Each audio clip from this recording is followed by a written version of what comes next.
अजमेर के चौहान। अजमेर के चौहान 1105 से 1133 तक अजयराज का शासन रहा। पहला शासक था अजयराज। पिता थे पृथ्वीराज प्रथम। 1113 में अजमेर की स्थापना की। अजयराज ने 1113 में अजमेर की स्थापना की।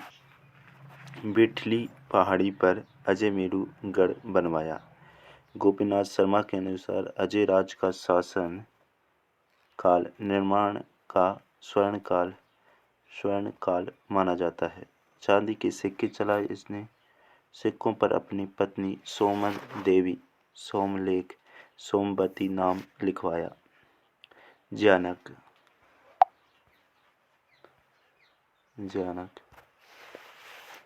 जयानक अजयराज ने पृथ्वी को चांदी की मुद्राओं से भर दिया। जयानक के अनुसार अजयराज ने पृथ्वी को चांदी की मुद्राओं से भर दिया।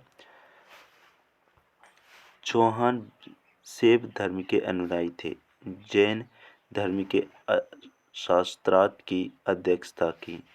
पार्श्वनाथ जैन मंदिर में स्वर्ण कलश भेंट दिया। गर्जन पतंगों को हराया। गजनी से आने वाली हाथियों की सेना थी। अंतिम समय में संन्यास लेकर अजमेर चले गए तथा शासन अपने पुत्र अर्णोराज को सौंप दिया। ये अंतिम समय में फिर आता है अर्णोराज का शासनकाल, जो 1133 से 1155 तक रहा। अर्णोराज का शासनकाल 1133 से 1155 तक रहा। मुस्लिम आक्रमणकारियों को हराया। अर्णोराज ने तुर्कों के रक्त से जमीन को अपवित्र से पवित्र करने हेतु आना सागर झील का निर्माण करवाया। अर्णोराज ने 1133 से 1155 इनका शासन रहा। पुष्कर में बराह मंदिर, विष्णु मंदिर बनवाया। मालवा के शासक नरवर्मन को हराया अर्णोराज ने।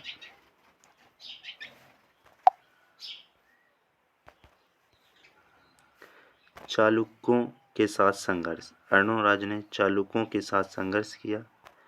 प्रथम युद्ध अर्णोराज वर्सेज सिद्धराज जयसिंह के मध्य हुआ, जिसमें अर्णोराज की विजय हुई, जिसमें अर्णोराज जीत गए।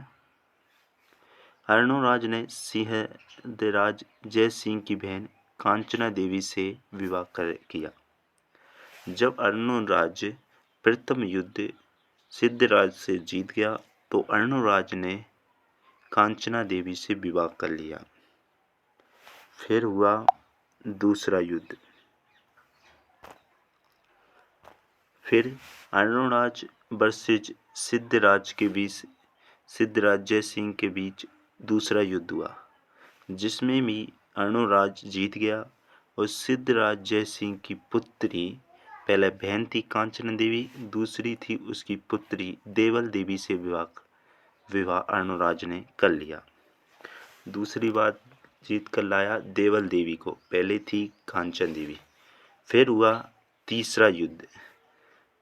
ये कारण क्या थे तीसरे युद्ध के? साम्राज्यवादी महत्वाकांक्षा, चौहानों व चालुक्य के मध्य सीमा विवाद और गोपीनाथ शर्मा के अनुसार देवल कुमारपाल को आक्रमण करने के लिए प्रेरित किया। देवल देवी ने कुमारपाल को आक्रमण करने के लिए प्रेरित किया। जब उसकी पुत्री देवल देवी को वह जीत कर लाया तो देवल देवी ने फिर कुमारपाल को आक्रमण करने के लिए अर्णोराज पर प्रेरित किया था। ये गोपीनाथ शर्मा कहते हैं। सिद्धराज जयसिंह की हार का ये कारण का क्या थे? पहला था, चौथा था सिद्धराज जयसिंह की हार का बदला लेना। चालुक्यों के उत्तराधिकार संघर्ष में अर्णोराज द्वारा कुमारपाल का विरोध किया। अर्णोराज तीसरा युद्ध और वर्सेज कुमारपाल चालुक्य के मध्य हुआ, जिसमें कुमारपाल चालुक्य की जीत हुई। कुमारपाल ने चौहान राजकुमारी जालहन देवी से विवाह किया। जालन देवी से कुमारपाल ने जालन किया।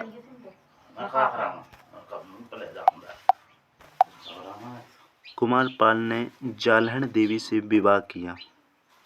जालहन देवी से लौटते हुए कुमारपाल ने पाली, नाडोल और चित्तौड़ जीत लिया। चित्तौड़ की जिम्मेदारी सज्जन को सौंपी।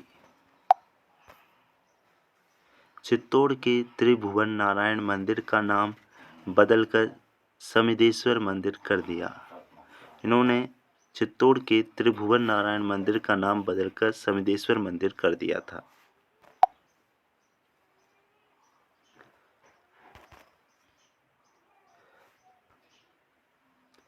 अर्णोराज के पुत्र जगदेव ने इनकी हत्या कर दी। जगदेव चौहानों का पितृहंता कहलाता है। चौहानों का पितृहंता किसे कहा जाता है? जगदेव को कहा जाता है। इनके दरबार में, अर्णोराज के दरबार में विद्वान थे देवबोध और धर्मबोध। ये दो मुख्य विद्वान थे इनके दरबार में, देवबोध और धर्मबोध। खतरगंज जानियों को भूमिदान दिया। जो खतरगंज के जैन थे उनको इन्होंने भूमिदान दिया। अर्णोराज के बाद जगदेव राजा बना, लेकिन इसे स्वीकार नहीं किया गया क्योंकि ये चौहानों का पितृहंता था। फिर विग्रहराज चतुर्थ को चौहान शासक बनाया।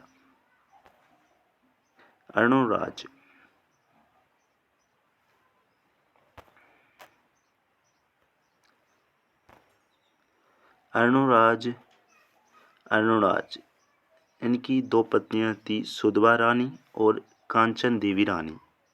सुधवा रानी के जगदेव पुत्र था, ये पहला शासक बना, और था विग्रहराज चतुर्थ, ये दूसरा शासक बना। और कांचन देवी का पुत्र था सोमदेव, ये तीसरा शासक बना। और जगदेव का पुत्र था पृथ्वीराज सेकंड, ये चौथा शासक बना। और फिर विग्रहराज का पुत्र था अपरगांगे, ये पांचवा शासक बना। और सोमदेव का पुत्र था पृथ्वीराज थ्री, ये छठा शासक बना। और राय भाटी ये आठवां शासक बना। और सातवां शासक था गोविंदराज, ये चौहान वंश के शासक बने अर्णोराज के बाद में। पहले पढ़ा हमने अजयराज, दूसरा पढ़ा हमने अर्णोराज।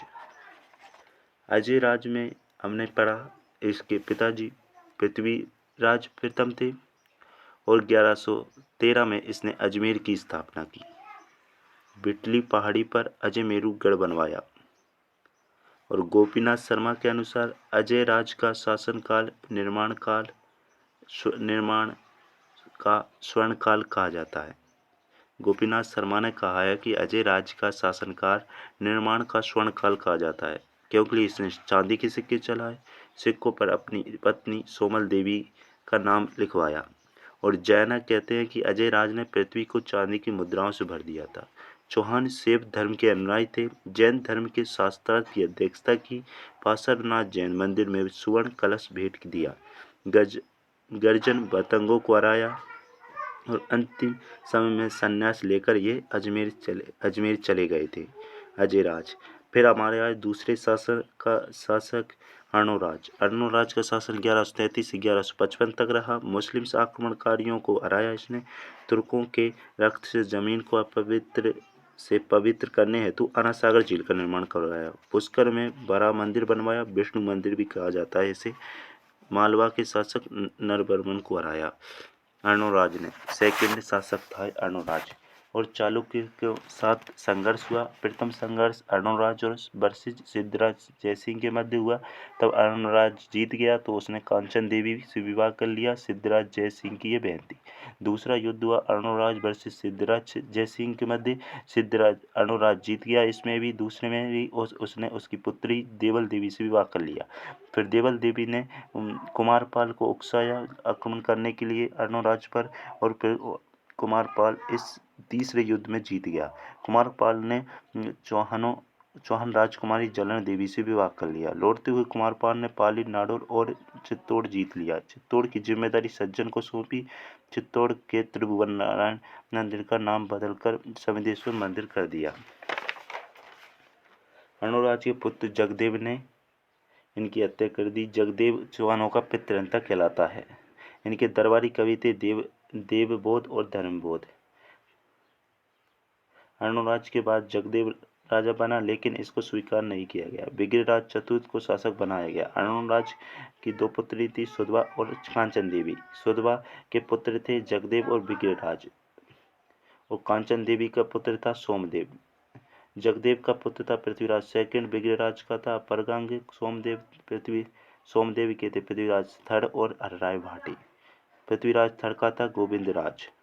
ये हमने 2 शासक पढ़े। अभी कल हम पढ़ेंगे बिग्रराज के बारे में। बिग्रराज कल 2 शासकों के बारे में जानकारी प्राप्त करेंगे। तो अगर आपको ये नोट्स इम्पोर्टेंट लगे तो शेयर, सब्सक्राइब एंड लाइक। जय हिंद।